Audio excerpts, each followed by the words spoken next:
Welcome to Salsido Paranormal. I'm your host, James Salsido, and tonight I'm continuing my review of the Beetlejuice movies 1 and 2. As always, you can find all episodes of the show along with links to all my social media and other ways to contact me at the podcast page, and that is salsidoparanormal.podbean.com. That's SALSIDO paranormal.podbean.com. Always happy to hear from you all, whether you have comments or questions or topic suggestions or accounts of paranormal experiences, whether they're your own or from others that you trust. Happy to either read those or have you join me on the show to talk about them. Thank you all for listening, whether you are here for the live recording streams on Discord, or if you listen to the podcast or YouTube feeds, or if you listen on the Troubled Minds Radio Network, KUAP Digital Broadcasting. There you can hear replays of 2 episodes of my show every night at 6 p.m. Pacific, 9 p.m. Eastern, right before Michael Strange and Troubled Minds Radio comes on. And as always, I want to thank Michael Strange for having me on the network and putting my shows up there. If you'd like to support my show, you can always share the show with others and rate and review it on your favorite podcast platform. You can find books I've written over on Amazon, paranormal fiction and nonfiction. You can sign up for the Patreon page and get all previously released Patreon content there, as well as future releases that will hopefully be happening starting this weekend as I record here, February 1st. Hopefully it'll be happening once a month. And you can also just donate through PayPal, make one-time donations through PayPal. Support is never expected, but always appreciated, as there are expenses in making these shows, from equipment to research materials to travel expenses in some cases. So this is the third part in this series of shows here on the Beetlejuice movies. And as I mentioned in the first 2 shows, the first movie is probably I believe it's my favorite movie of all time. If not, it's really far up there. And the sequel was really good. I really enjoyed the sequel. There were only some minor things I didn't care for, but overall it was a good movie. It didn't top the first movie in my mind, but I didn't expect it to. Sequels can be really difficult to make, and especially hard to make sequels that are as good as or better than the first movie, from what I have heard and what I have experienced with movies, even though I don't really watch a ton of them, but I've heard this as well from other people. So it's not just me that has the idea, and it feels that way about movies. So yeah, the last 2 episodes are about the first movie, and so we're going to start off here with the beginning of this second movie, which is called Beetlejuice. Now, again, I've been saying this all day in Discord because it's true. There will be spoilers in this episode, in this next episode, as I'm recording here.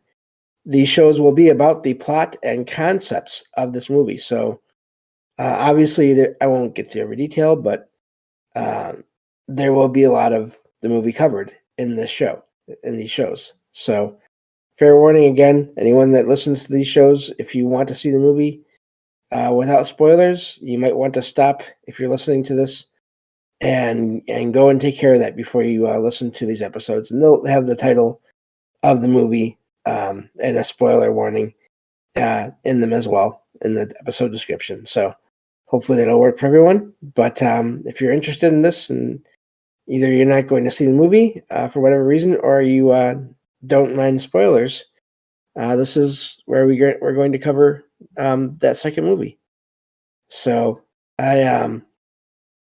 I really, even though I'm glad that it did well and it was a decent movie, I still would not have minded. I would have been okay if they had not made a sequel. That's no disrespect meant to anyone involved in the production. It's just, again, as I said there in the beginning, sequels can be so hard to make, and to make them well, and to make them turn out well. So there's a lot of I'm not going to talk about sort of the production of the movie. That's a whole other topic. Something I'm not really I don't know much about as far as how movies are made. So you can look it up online, I'm sure, and find plenty of information about that. So this movie takes place in 2024, which was just last year, and it starts with Lydia Dietz, the teenager in the first movie, who is now an adult. She hosts a paranormal talk show called Ghost House, and it's based on the house that was featured heavily in the first movie. This movie is amazing in a way because it it doesn't all take place in the house in that one house. It's still a central sort of figure or character in a way to the story, but it's not. There's other things that happen around just the town in general of Winter River, Connecticut. So she has a daughter. She had a husband who passed, and and she but he they broke up before this happened. Before after Astrid was born, but before um her father. I'm all mixed up here. They had Astrid, and then they broke up, and then years later, he passed away, or basically died while in the Amazon. And Astrid, meanwhile, does not think that there's anything to this whole paranormal thing. She thinks that there's nothing to it, and her mom is just making everything up to make money, and she doesn't like that their parents split up, obviously. So there's a lot of the mother and daughter there, uh, Lydia and Astrid. They don't have the best of relationships starting off in this movie. So, but anyway, this movie starts off with Lydia seeing Beetlejuice, again, the title character from both movies, in the audience. She sees him in the audience for a brief moment, and he sort of appears and vanishes, and it turns out he sort of imposes his own image over a regular guy who is just happens to be wearing clothes that have some black and white stripes on them, and so and she sees him in the audience of the taping of this talk show, and it of course freaks her out, and she has to cancel the recording, and her current husband is basically the producer of the show. And so as they're talking about what happened and why she had to step out, Lydia gets a I forget if it was a call or a text. I think it was a text. Yeah, it was a text. Never mind. I just watched it today, so you'd think I'd remember that. Anyway, telling Lydia that her father, Charles, the man from the first movie, the husband and wife that bought the house in the first movie. Now it was Delia is not Lydia's mother, biological mother. She's her stepmother. So, and her Lydia's regular biological mother is not in the movies at all. Though you do find out in the movie that she's alive. It makes me wonder if maybe I really wonder if there's any kind of connection between Lydia's mother's side of the family and sort of paranormal abilities. But anyway, Delia tells Lydia, who goes to see her, that Charles was killed by a shark. And so they try to they reach out to Astrid, who is at a sort of a school. I don't know what you call it. Really fancy kind of I don't know. It's a school for teenagers, but it's I guess you call it like a private school, but they have rooms, they have dorms, and so Lydia tries to does send several texts to Astrid, but Astrid, of course, having this relationship, this estranged relationship with Lydia, does not answer. So Delia and Lydia travel to the school where Astrid is at, and Delia breaks the news to Astrid from outside, basically shouting up at Astrid's window. So so they're all together, and they head out to Winter River, Connecticut, because Delia has decided that she's going to. Of course, she has to arrange the funeral and figure out what to do with the house. And being a artist in various kinds of art, she decides to make a performance out of the whole mourning process. And so while they're there,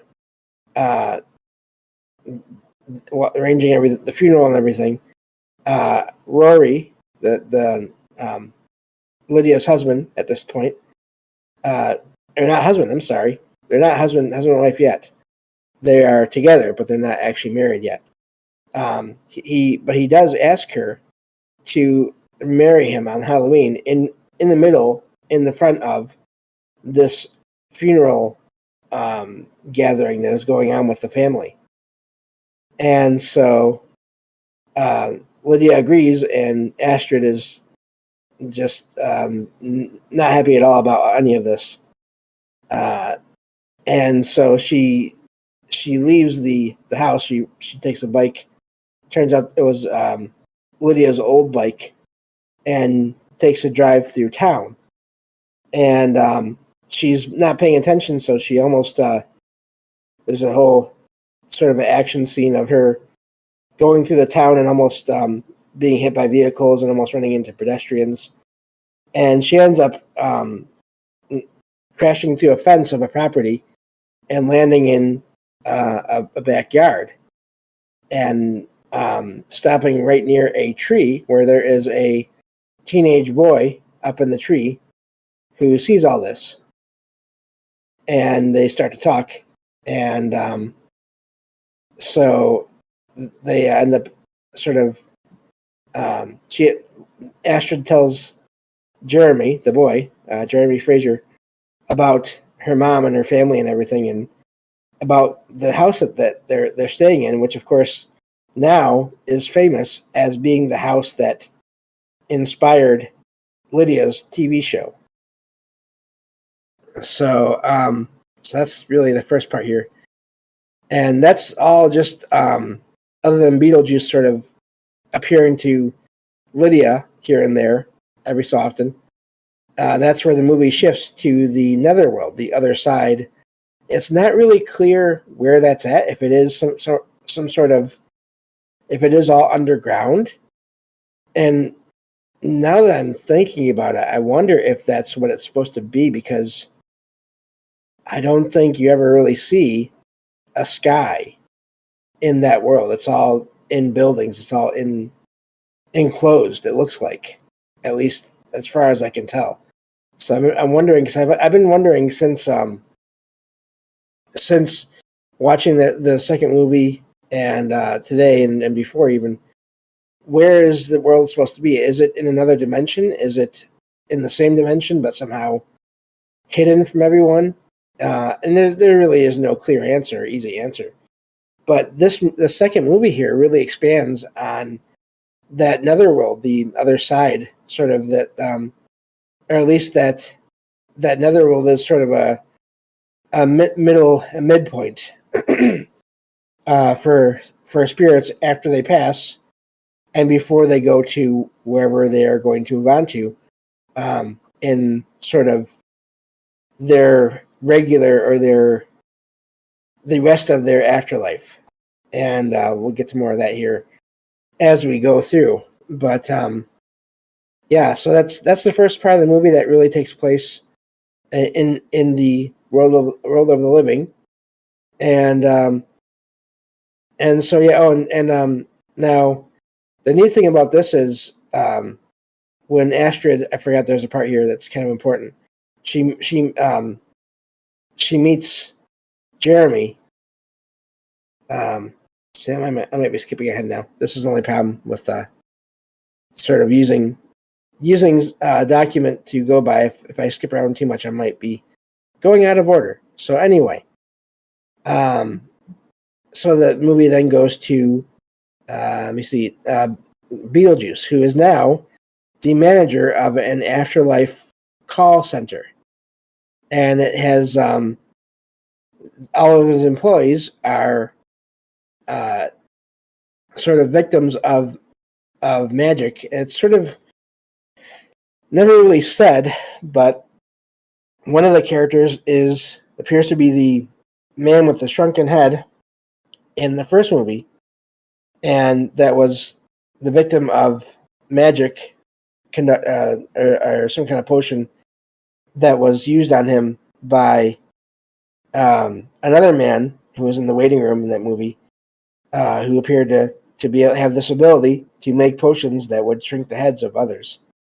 And so this apparently he had other victims, or other people have had other victims that led to that same situation, because most of the employees in Beetlejuice's call center are men with these shrunken heads, and so Beetlejuice talks to them a lot, even though they can't really easily talk back. And he's telling them about how he's been trying to reach Lydia, and she's ignoring him. So from there, it goes to a former actor who played a police detective, who is now an actual detective in the sort of the afterlife bureaucracy. Tells, what am I doing here? Let's see here. I feel like I missed something. So the summary is not the best.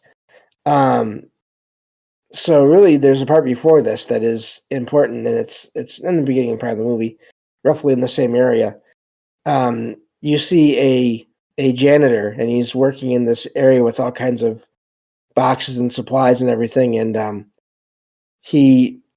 there's this electrical surge that happens in the room, and it ends up dislodging several boxes that are on these shelves in this section called Lost and Found, of this afterlife, otherworld bureaucracy office complex. And these boxes pop open, and various parts of a human body, a woman, start moving across the room toward each other, and it all combines, and this woman uses a stapler of some kind to literally put herself back together again. And so the idea is that she's been in these boxes for who knows how long. And she's looking. She's basically wants revenge on Beetlejuice. So anyway, that happens in the beginning there, and she asks this janitor where he is, and of course this guy doesn't know. And it turns out that this woman has this ability to suck the soul out of individuals, even when they're in this netherworld. So it's basically like a permanent death for them after they've already died. And so the police find the remains of this individual, this janitor, and there's a message that mentions Beetlejuice that is left on the scene. And so let me see here. I lost my spot again. The Wolf Jackson is the name of this detective, who tells Beetlejuice that his ex-wife. So it wasn't this part. I could have just looked further. Anyway, his ex-wife, previous from centuries ago, has gone on a rampage, taking the souls out of people while looking for him. And so Beetlejuice denies knowing her and of course the detective Jackson does not believe him, but he leaves. Beetlejuice leaves and goes back to this call center, which is basically like his new home, and starts telling his employees, and really he's mainly talking to himself, but he is who he is, so he can't stop talking. Starts talking about how he met this woman, and I'm looking for the name. Dolores. There we go. Dolores. He met Dolores during the time of the Black Plague in Italy, and she married and then poisoned Beetlejuice as part of an immortality ritual. And so before he passed, he ended up killing her before the poison finally finished him, at least in the land of the living. So that's where that whole section ends. He decides to go into hiding in his call center there. He sort of blocks off all the entrances, and he dresses up his main employee, Bob, who I believe is the guy from the first movie. He dresses Bob up in clothes that match Beetlejuice's clothes. Of course, it's not an identical match because Beetlejuice does not have the shrunken head any longer that you saw him with in the end of the first movie. So anyway, that's sort of where that section ends. Meanwhile, Astrid finds out that she has abilities and similar to her mother's that she thought were fake, but she finds this out when she's after talking with Jeremy the first time.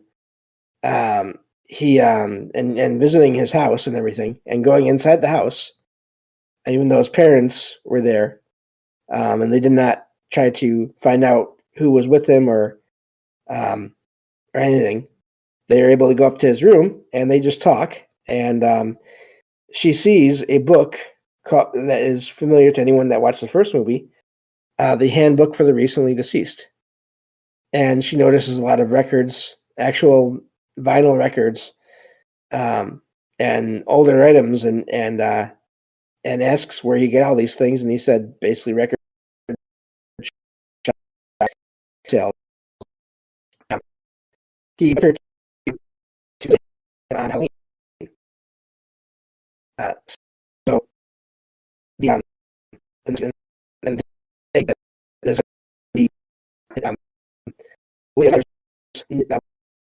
that's going to be so meanwhile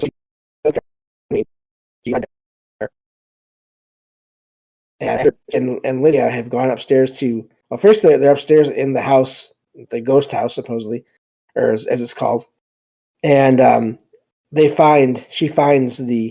Astrid finds the model that and a flyer that beats for her ability to and they should leave there and come back and hire getting out of the house. But Ash can stay because she has a date. And that is all time we have for this episode. So we will get to the rest of this next episode of Salsido Paranormal. Thank you all for listening, and take care.